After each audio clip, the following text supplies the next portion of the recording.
Hello and welcome back to another episode of Critical Reactions with your host Bryan.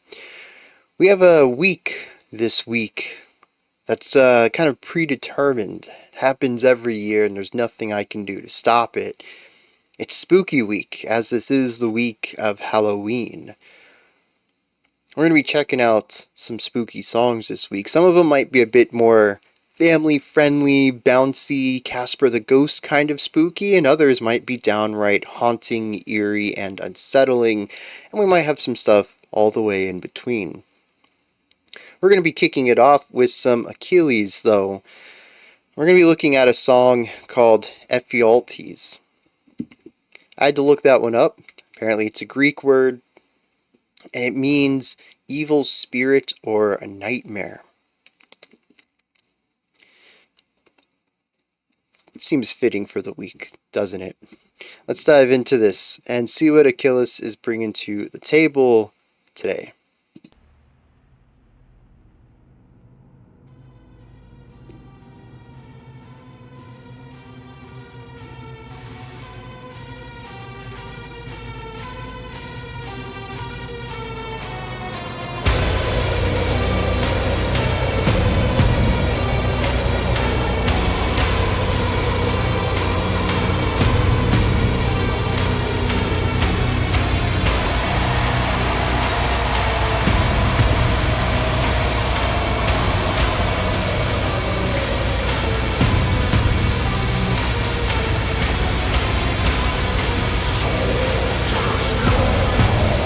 Alright, so we have alternating groups of 5 and 7, which I would count as 2 bars of 6, but it means that the beginning of the phrase starts a little earlier than expected on the second time through.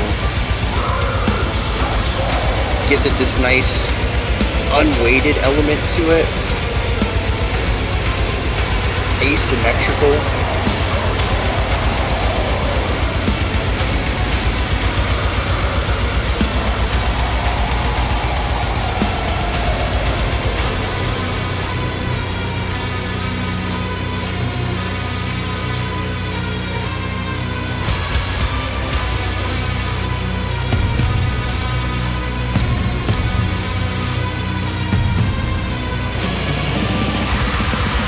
So this is 4/4.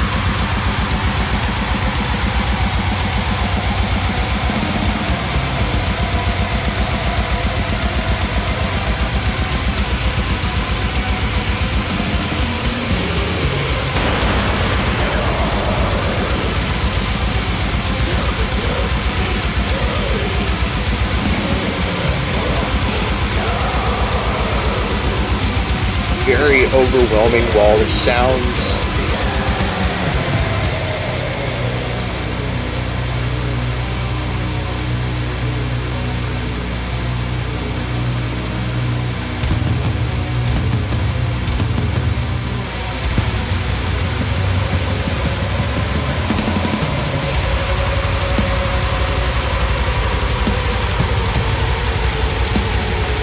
The guitars and the synth forming together on that little lick.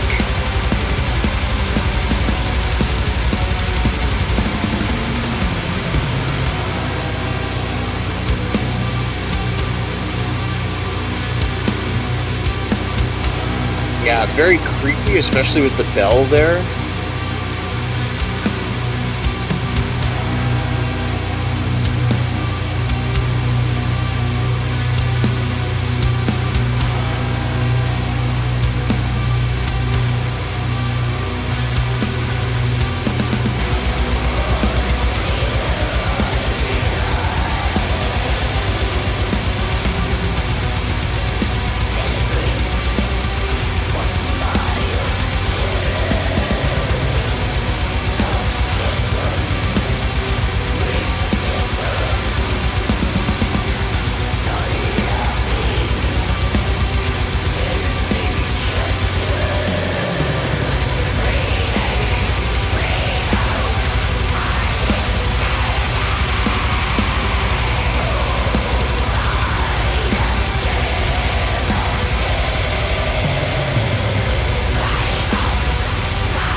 So I think I got a pretty good grasp of what they're doing so far. We're only halfway through the track. Big, eerie, haunting, taking the black metal sound and really going into a pretty unsettling direction. I don't think it's the creepiest they could take it, but they're certainly leaning pretty hard in that direction.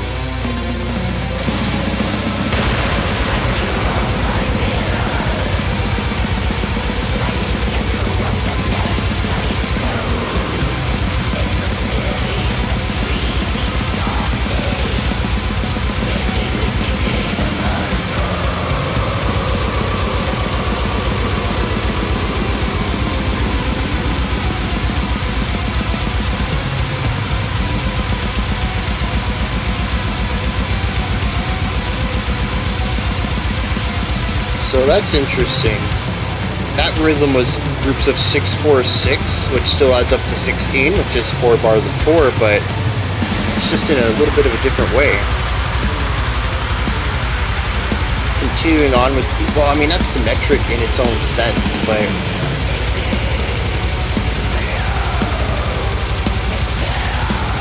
bringing back this driving section.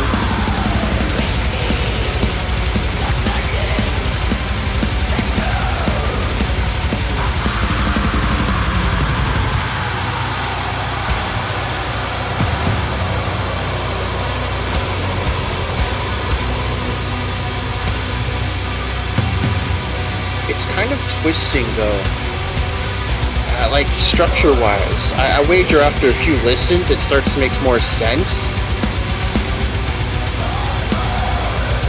But like, I couldn't tell you what's been a verse, what's been a chorus. It hasn't felt linear, but it's not a typical cycle either.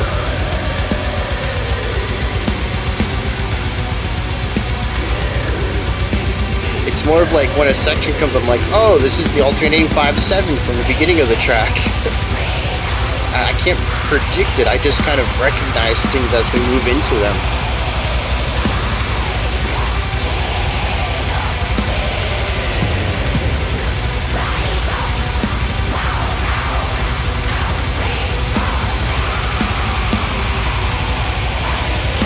That always messes me up too.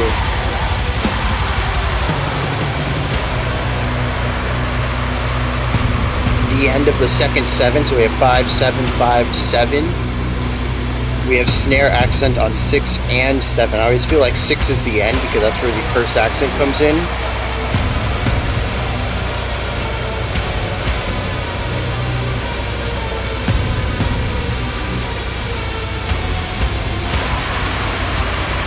Some really big sounds.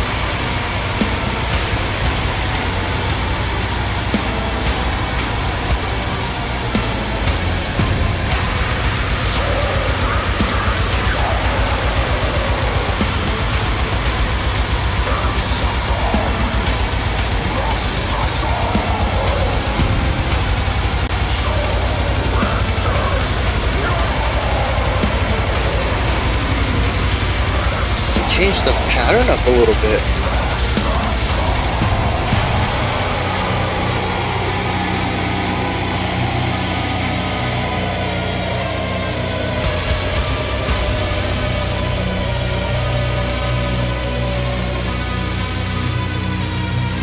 Yeah, it's like they snuck this 4-4 idea under the alternating 5 and 7, but the drums stuck with the 4-4. That was wild.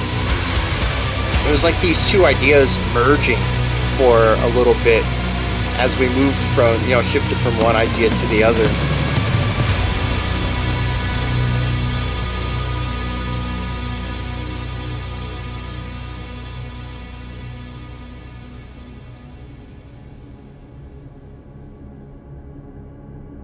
And this is an album transition here.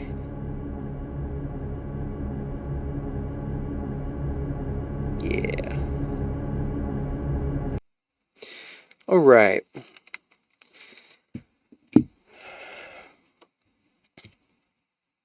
I was surprised to hear the synth at the beginning, but it ended up working really well at providing a specific timbre to the song and elevating some of the atmospheric choices.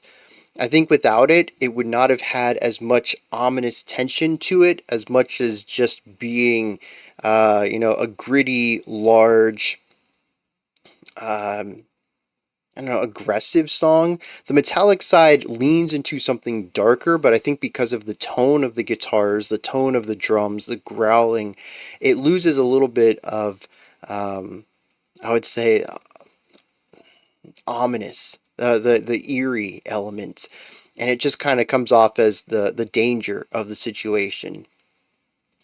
But when you bring that synthesizer in, that brings in some fear, some terror, something spooky.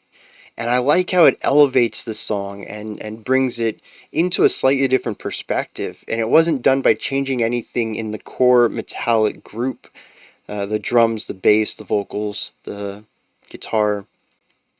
It did it by adding a new timbre, a new texture to the song entirely.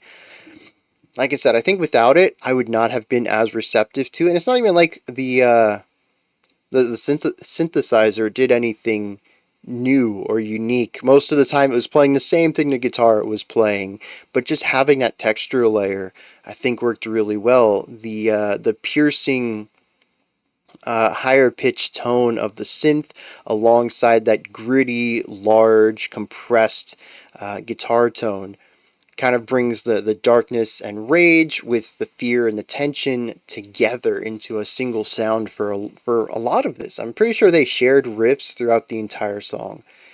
And it ends up working really well. But it also, I think, it's an interesting choice because I think I've mentioned this before. When it comes to not just black metal, but any music that is just constant 16th notes on the guitar, I tend to not hear the attacks as much as I just hear the notes. And so while the guitars might be going digga digga digga digga digga digga digga digga digga, it's like really fast playing. All I hear is do do do do do. I hear the note changes because everything else is just, it kind of turns into sonic noise, especially when you bring in the compression, and all sorts of other effects on the tone itself, and the all the attacks coming from the drums, especially when we consider black metal, how almost everybody works within this 16th note idea.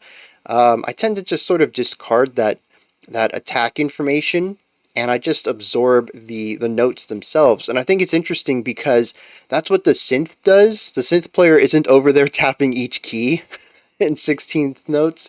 They just play the note changes. And so the guitars are giving us all these extra attacks. It's creating this energy and aggression, but the synth is just giving us that harmonic feeling, the notes themselves and the atmosphere that they're creating. And when you listen to the synth, that is how I normally hear black metal. And if that feels weird to you, that's probably normal. I'm definitely the weird one in this situation, I would think. But yeah, I mean, that's one of the reasons that black metal kind of bounces off of me, is because the thing that makes it, which is usually all of the playing, all of the notes, I kind of disregard. And I hear just the note changes themselves. And so I end up hearing a lot of half notes and quarter notes rather than the plethora of aggression that I think most people would key into when they listen to black metal. And that synth is exactly how I hear that. And I think it's pretty cool bringing those two ideas together. Like I said, having the aggression of the guitars mixed with the harmonic information of the synth.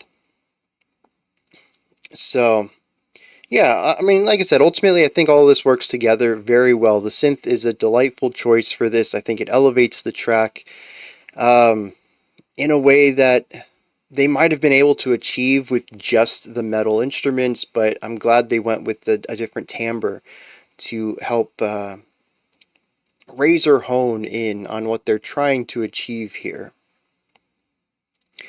And of course, what they're trying to achieve is a very dark, eerie song. And they get this through a few different ways. One, of course, is harmony, chord progression, note choices. Almost everything in here feels either tense or dark or scary. Sometimes they bring all those together and they create a type of overwhelming dread. But I think in most places you can pick out one or two of those and say, oh, this is definitely a scary section, or this is definitely a dark section. But they also do this through sounds. We had the bell at one point that really added to an ominous, eerie element to that section. There's a couple of things, a couple of sections where I kind of want to call them the chorus just because they feel like the cornerstone to the song. But the guitars, the drums, the vocals, some even vocal layers maybe, there might even be some digital stuff here. It all comes together in the beginning of this section. And it's just this really big wall of sound. And it kind of backs off a little bit as some of the extra sounds decay and we get to just, the notes that are being played from the guitar and the synth and the bass and all that stuff. But for a moment, it just overwhelms. It's hard to hear anything specific at all. The vocals, the guitar, the drums, they all get overwhelmed and they lost in this wall of sonic expression. I like that moment. It works really well at selling something larger than life, so big even that the music itself gets overwhelmed and consumed into the larger whole. It shows up a couple of times across the track, and that's why it kind of feels like the big moment of the song, which is usually what your chorus does, and that's the only reason I can kind of feel that as a chorus, and we'll talk about structure in a second, but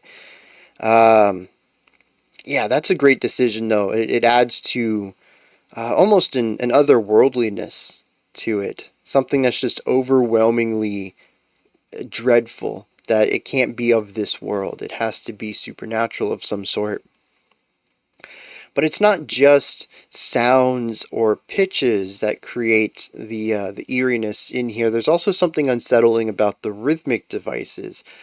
While there are a couple sections in here that follow through with pretty straightforward 4/4 or 3/4, we do have a couple of sections that work with asymmetric phrasing. In that, on the whole, we might still be working within a 4/4 phrase or a 3/4 phrase, but we have, well, on the larger scale, or like if we go 4 bars deep, we might be able to divvy that up into groups of 4 or groups of 3. But the way that the melody itself, or the core lick, or the vocal pattern suggests is something asymmetric. So as I mentioned at that one part, it was a group of 6, a group of 4, and then a group of 6. This is symmetric in a way. We can cut it down the middle and have 6 and 2, and then 2 and 6. But that also divides that middle idea in half, which I don't think that's quite symmetrical. It's not like we're looking at a musical palindrome or something like that. So instead, we have one section that feels a little long, one section that feels too short, and then one section that again feels a bit too long that is then run up into the next group of 6/4/6. So we have these two long sections back to back, which feels weird because we started alternating long and short phrases. And so it gives us this disjointed feeling, not just within the phrase itself, but also when we repeat the phrase. But when we add all this up, 6 and 6 and 4, that's 16. And wouldn't you know it, 4 bars of 4, which is the most standard way to write a phrase, is 16 beats. 4 bars of 4 beats, 4 times 4. And so we are just in 4/4 here, but they've created something that feels more off, less symmetrical, and something that continues to feel off as we go through it, because not every 6 is followed by a 4. Sometimes the 6s are followed by a 6, which just creates all this rhythmic missteps. The song never really feels like it catches a pattern or a flow that makes any sense. It leads to the unsettling nature on a rhythmic side of things. We see a little bit of this in the beginning as well. What I thought was originally some sort of 3/4. Actually, it is a 3/4, isn't it? It is. We'll get to that in a second, though.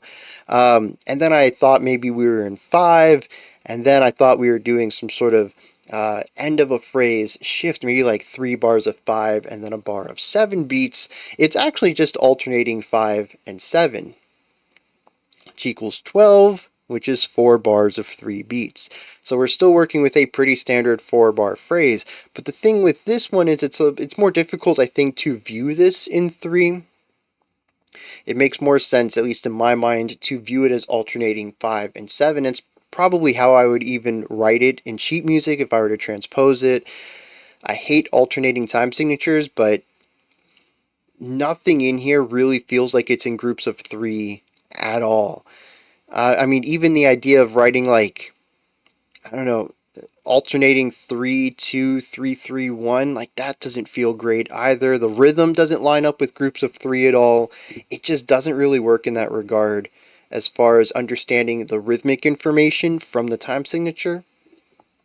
So while we technically do have 4 bars of 3, we also really don't, because the groupings don't lean well for that. And so it's best to understand this both written and the way that it's felt in the music as alternating 5 and 7, which is a beast all on its own.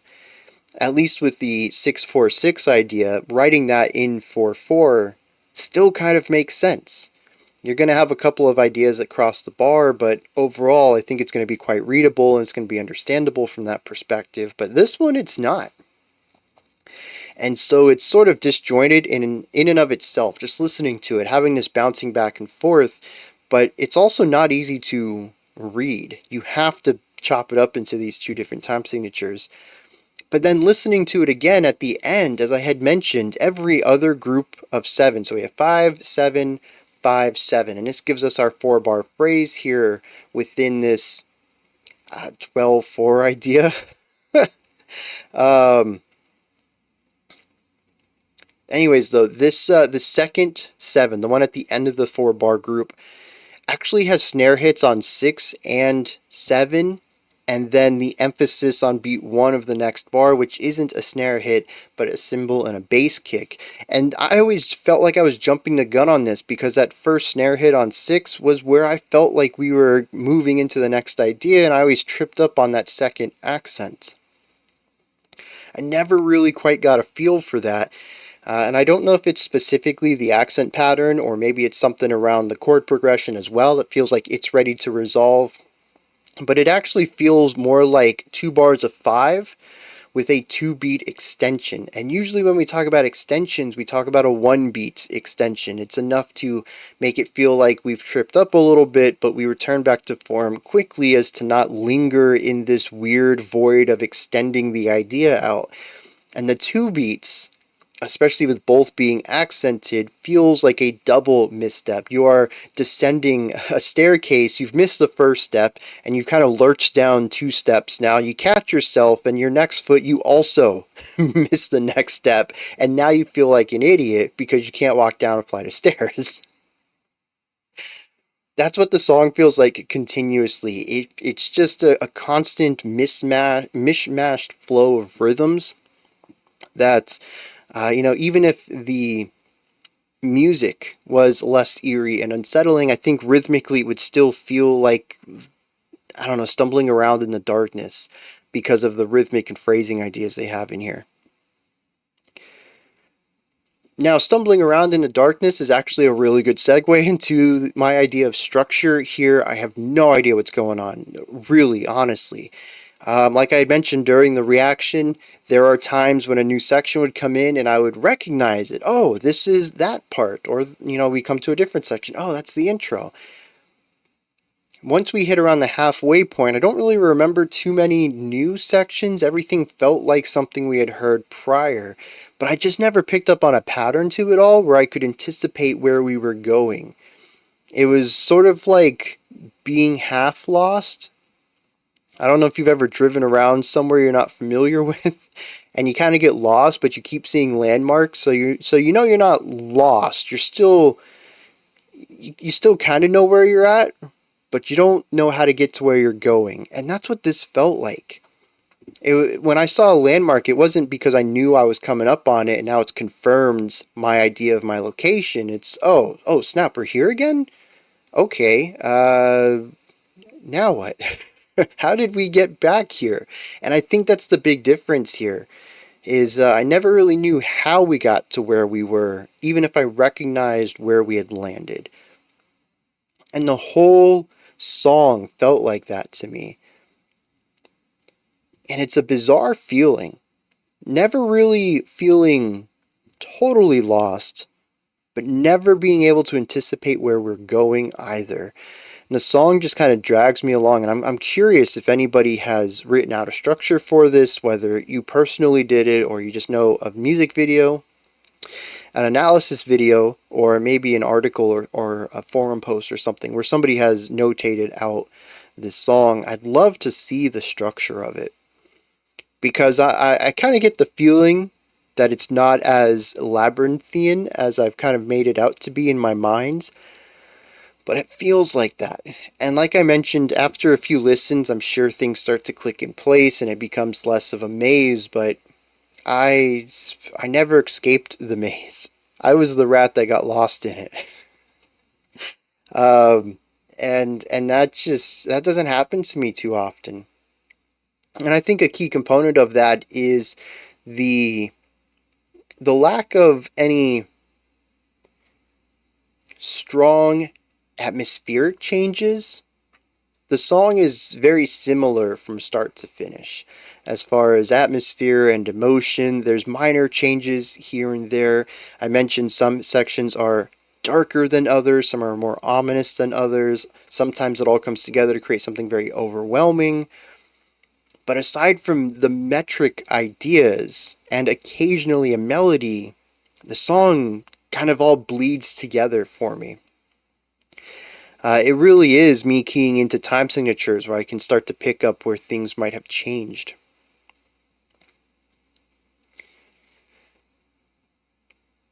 I think I just realized I do rely on time signature a lot for structure, but I also rely on melody a lot for understanding structure on a first listen. And there really wasn't a lot of melody in here. There's a couple of key riffs, definitely that the guitar and synth play together, but it's a song that it thrives on atmosphere more than melody. It leans on that more than melody to create its art. And so without, I don't know, a strong guitar hook or a vocal hook in the chorus or something like that, I kind of got lost because of a lack of melody here. I don't think I ever realized that before. I mean, I know I love melody. It's something I look for in music, especially casually. But I didn't know how much I might have leaned on it critically, too. Is there something else? Oh, I do want to touch on the production real quick. I think this is well done. You know, for black metal, I can hear the guitar most of the time. The synth helps me hear any guitar work if I can't hear the guitar, because, like I said, the synth is usually playing the same thing. The bass was sort of this anomalous low-end sound. I didn't really pick up anything specific the bassist was doing. The drums, very prominent in the mix. And the vocals, I could even kind of pick out some syllables now and then. They were tucked into the mix a little bit, and there were other sounds that overshadowed it, like the bell or that really big thing in what I thought was the chorus. All those sounds layering up and washing over the band, kind of disguising everything. Like I said, everything just kind of merges into a wall of sound for a few beats. But I could hear it generally, and I appreciate black metal that is a bit on the hi-fi side, so I can hear these things. It's pretty cool. Yeah, so let's hit some lyrics here, and we're gonna wrap this one up. What I get out of this song, I don't think I have a very strong grasp on, but there is some sort of demon, terror god, I'm not really sure, called Sorictus Nox, described as a shepherd of midnight and a latinarius of dark light. He says, "Here I lie, celebrant of my own terror, access, withdrawal, the laughing self-enchanter." That is, I think, the first verse. Then we have the chorus, which is where most of my understanding of this song takes place. It says, breathe in, breathe out, I exhale thee, O my black Geminus. Rise up, bow down, come before me, and king me with terror's crown. So this is somebody who wants to use fear to rule, or wants to be empowered by fear, something along those lines. And he is asking this deity, Sorictus Nox, to imbue them with this power. The beginning is almost ritualistic, bringing in Latin, I think. It says Sorictus Nox excessum recessum, which is access and withdrawal.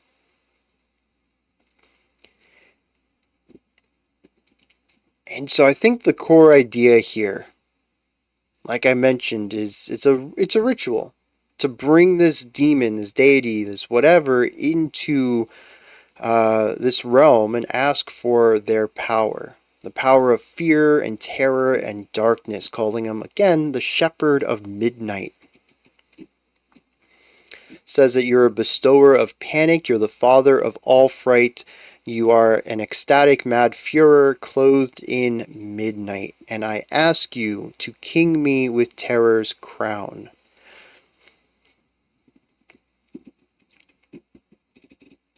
What's interesting is that the song doesn't really have a poetic flow to it either. I had mentioned the structure musically is a bit of a maze, but same with the lyrics.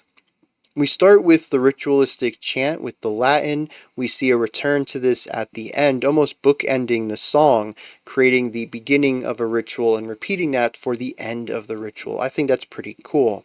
Inside it, that breathe in, breathe out, I exhale thee, rise up, bow down, come before me. That I think is a chorus. We do hear it just after the first verse and just before that final end of the ritual. But everything else, the first verse is just 4 lines, but after the first chorus, we have 3 more stanzas before returning to the chorus, creating a bit of an A, B, C, D, E, B, and then bookending both parts of the song, the beginning and end, with this ritualistic chanting. It's cyclical in some ways, but it's also very linear in the middle. But there's musical callbacks that I would assume connect some of the stanzas together, aside from the chorus, of course, which I do think has a connection both musically and lyrically.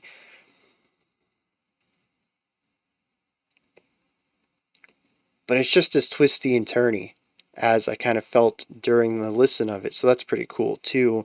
And I guess all that does feed into the idea of madness. What did he say at one time? He calls himself a laughing self-enchanter. He's a celebrant of his own terror. Yeah, he finds glee in his worst horrors coming to life. There's definitely a madness to that.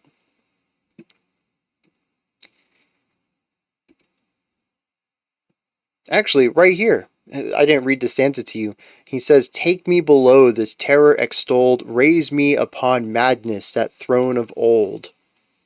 So yeah, right there in the song. And I think bringing this concept of seeing the worst terrors of the world and maybe even beyond the world and having it warp your mind, your understanding of reality through that, and wanting to take that power and the fear that you felt and turn it into strength, presumably to enact this fear and terror on the rest of the world. I think that all sorts of fits with the atmosphere of the song for sure, but also the timey-wiminess of it all, the odd structure, the wild pathing through the song, and the strange rhythmic ideas and phrasing that we have in here. Everything's just a little off kilter, which I originally read as to just be a bit odd and eerie, unnatural, fitting in with the themes, but it also works with this idea of, being terrified into mental decay and to lose that connection with reality as you get pulled into the worst of the supernatural. Yeah, it ends up working really well. There's only 5 songs on this album. Huh. Those are my thoughts on Akhlys. How did I pronounce this? Ephialtes? I think that's what I said. I can't remember now. That always happens. When I have to look up a pronunciation, 35 minutes ago is when I looked it up. Yeah, I think it is Ephialtes though. Anyways, that's my thoughts on this Akhlys track. What do you think of it though? Is there anything that stood out to you? Anything that you would like to add on to what I said or correct me on? Maybe just have your own perspectives and opinions on this song. Put all that stuff down in the comment section. Above that, in the description box, you'll find a link to Linktree. Takes you here. You can find links to my music, ways to support the channel, a link to the Discord server, and so much more. Above that, if you could, like, subscribe, and ring the bell. I greatly appreciate all 3 of those. Alright, that wraps it up for this one. I'll be back tomorrow, 5 p.m. Eastern Standard Time, 9 p.m. UTC. As usual, we're going to continue on with this week's theme. Until next time, remember to be critical, not cynical, of the music you listen to, and have a fantastic morning, afternoon, or evening, whenever you choose to watch my videos.